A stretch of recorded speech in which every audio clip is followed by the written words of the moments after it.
самом центре Перу, на побережье Тихого океана, расположен город Ика, столица одноименной провинции. И в этом городе существует частный музей, музей доктора Кабреры, в котором хранится порядка 10 или 11 тысяч камней с гравированными рисунками. Ну, их так и называют камни Ики. Тема камней Ики достаточно раскручена за последние 10 лет в нашей стране. Многие наверняка об этом слышали, поэтому не буду подробно останавливаться. А в двух словах напомню, что эти камни имеют огромное количество изображений, которые совершенно не укладываются в современную картину развития человеческой цивилизации. О чем идет речь? В первую очередь, речь идет о том, что на этих камнях существует огромное количество изображений динозавров. Причем как отдельно самих животных, так и множество есть сцен взаимодействия динозавра и человека. Чаще всего это охота человека на динозавра или схватка, допустим, с хищным динозавром типа тираннозавра. В более редких случаях это сцены ухода за динозаврами, как за домашними животными. Естественно, это абсолютно противоречит всем представлениям об эволюции не только человека, да, но и живой жизни на Земле, поскольку считается, что динозавры вымерли 60-65 миллионов лет назад, когда о человеке еще речь-то вроде как и не шла. Кроме того, есть другая категория изображений, а именно медицинские операции. Причем, судя по рисункам, осуществлялись они при помощи простейших инструментов: нож типа скальпеля, ножницы, игла, долото. Но это операции по пересадке органов. Желудок, печень, легкие, сердце и полушарие головного мозга. То есть те операции, которые и сегодня-то еще современная медицина, в данном случае про мозг, да, мы говорим, делать не в состоянии. Естественно, что и эта, так сказать, тематика привела к тому, что коллекция доктора Кабреры еще в 70-е годы прошлого века была официально признана новоделом. То есть типа местные фермеры, даже было проведено конкретное журналистское расследование, там парочка местных фермеров все это дело изготавливала вручную, читая комиксы про динозавров, но при этом, наверное, попутно какие-то медицинские атласы. То есть вся эта фантазия местных крестьян вылилась в то, что они обрабатывали при помощи домашних инструментов каменную гальку, валуны. Там есть валуны до метра в ширину и весом до 600-700 килограммов. Причем покрытые гравировкой по всей поверхности. То есть таких, конечно, камней там немного, там примерно десяток. Остальные имеют, так сказать, размеры, с арбуз и изображение с одной стороны. Но вот таких гравированных шедевров несколько десятков. И тут следует напомнить, что речь идет об андезите, то есть это андская разновидность гранита. Собственно говоря, так поэтому и называется андезит. По шкале твердости Маоса это примерно 6. То есть медным инструментом, или каменным тем более, оставить такие следы на таком камне просто невозможно. А здесь речь идет о создании целостных изображений. Более того, в этом комплексе камней проследуется несколько, так сказать, скажем так, стилей. Есть более сложные, с устоявшимся графическим каноном. Есть явные подражания или копии. Сам Кабрера считал, что, во-первых, индейцы в историческую эпоху тоже пытались имитировать эти камни, и допускал, что существуют там тоже и новоделы. То есть сделан действительно в XIX веке в подражание, так сказать, древним артефактам.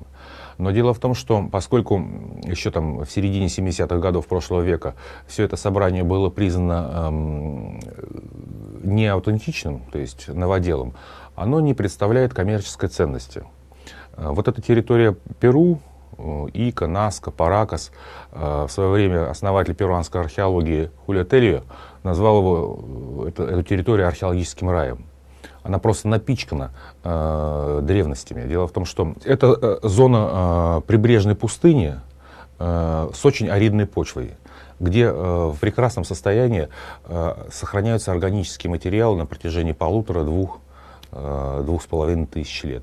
То есть буквально археологи достают из древних погребений сохранившиеся куски одеял с вышивкой, деревянные изделия, головные уборы. Я уже не говорю про медные или костяные там орудия, которые как будто вот только что вот сделаны, немножко состарены. Все это сохраняется в земле. У него самого дома там есть, мне дарили там пращу 15 века, сделанную из шерсти ламы, там, или миску деревянную в форме уточки, тоже 5-6 века. Если вот так взять, как будто вот современный предмет. Ну, правда, праща не выдержала раскрутки, все-таки ниточки порвались, вот, когда я попытался туда камушек положить. Но внешняя сохранность потрясающая. Так вот, я к чему говорю. То есть для местных нет никакого смысла изготавливать такие неадекватные с точки зрения науки предметы, как камни ики. Изображать там динозавров, хирургические операции, летательные аппараты. Потому что я уверен, если бы там не было этих сцен, а были бы только сцены бытовые, а их, кстати говоря, в коллекции Кабреры примерно половина. То есть нормальные сцены, там, война, охота, сцены рыбной ловли, то наверняка еще в те же 60-70-е годы эта коллекция была бы признана шедевром древней перуанской культуры. Или культур. Однако динозавры, операции по пересадке органов, летательные аппараты, карты неизвестных материков и другие вещи привели к тому, что коллекция была буквально запрещена. То есть даже вывоз камней ики не считается криминальным из Перу, потому что они официально не являются археологическими артефактами, древностями и не подпадают под действие закона о запрете, так сказать, экспорта древностей. Но что интересует в данный момент, вот меня лично, да, и хотелось бы выяснить этот вопрос в планируемой нами поездке в Перу. Дело в том, что Кабрера умер еще в 2001 году, и его коллекция перешла в наследство его детям. Причем, очевидно, она была поделена. Несколько лет назад, так сказать, его наследники организовали ассоциацию камней ики с целью создания современного музея. Сейчас это хранится в 2 комнатах его особняка на площади Оружия, центральной площади города Ика. Старый особняк конца 16 века. Вот, все это складировано совершенно в неподходящих для хранения условиях, но поскольку это камень, с ними как бы особенно ничего не случается. Хотя во время августового землетрясения в Перу 2007 года многие деревянные полки, стеллажи, на которых лежали камни, рухнули, и достаточно большое количество камней раскололось. Вот. Когда мы были там через 3 месяца после землетрясения в музее Кабрера, нам просто показали там мешки, сложенные в углу, где разбитые камни. То есть наследники не в состоянии сохранить коллекцию и не в состоянии развить этот проект, потому что найти землеотвод и еще деньги на строительство музея у них не получается. В общем-то, Перу — это страна не самая богатая, и для осуществления такого проекта требуется слишком много усилий. Это если не учитывать того, что наверняка есть и противодействие со стороны, так сказать, официальных властей, так сказать, и официальной науки, которые категорически, естественно, отказываются признавать эту коллекцию за подлинную. Ведь, собственно говоря, история в 70-е годы, чем, скажем так, смешна, если бы не была так грустна. Так сказать, приговор коллекции был сделан журналистами. То есть вышло 2 больших статьи в центральной прессе, как сейчас мы называем, в желтой прессе в Лиме, где было все расписано подробно, что вот журналисты приехали, провели расследование, поговорили с 2 крестьянами, те признались во всем.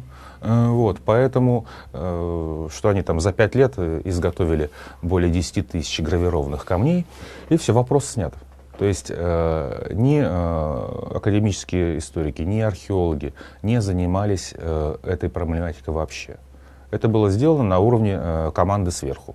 И несмотря на то, что эти камни продолжают поступать постоянно, правда, не в музей Кабрера, а в частные коллекции местным черным археологам, которых здесь называют уакерос. И камни эти происходят из погребений, причем из погребений известных культур Наска и Капаракас, которые датируются там концом первого тысячелетия до новой эры, серединой второй половины первого тысячелетия новой эры, то есть 1500–2000 лет назад. Но эти камни находят в качестве, скажем так, сакральных предметов.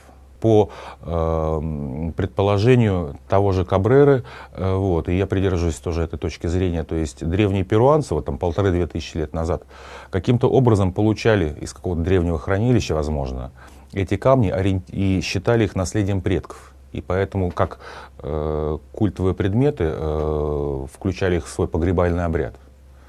То есть их находят в земле, реально в земле, и для этого существуют как бы показания свидетелей, даже фото и видеоматериалы, как эти камни вот находят до сих пор. Но по-прежнему наука как бы отказывается вот, заниматься этой проблемой, то есть это действительно запрещенная такая коллекция, потому что признание ее подлинной приводит к постановке совершенно необходимой, скажем, остро актуальной задачи. То есть всю историю человечества нужно пересматривать. И даже не человечество, а парадигму вообще эволюции живой жизни на Земле, в том числе и геологическую. Кто же на это пойдет? Вот. Но в плане как бы планируемой поездки в Перу, я надеюсь, что предоставится возможность разобраться вот с ситуацией сейчас с этой коллекцией, что там происходит, какие там есть у наследников планы и вообще не растащили ее до сих пор.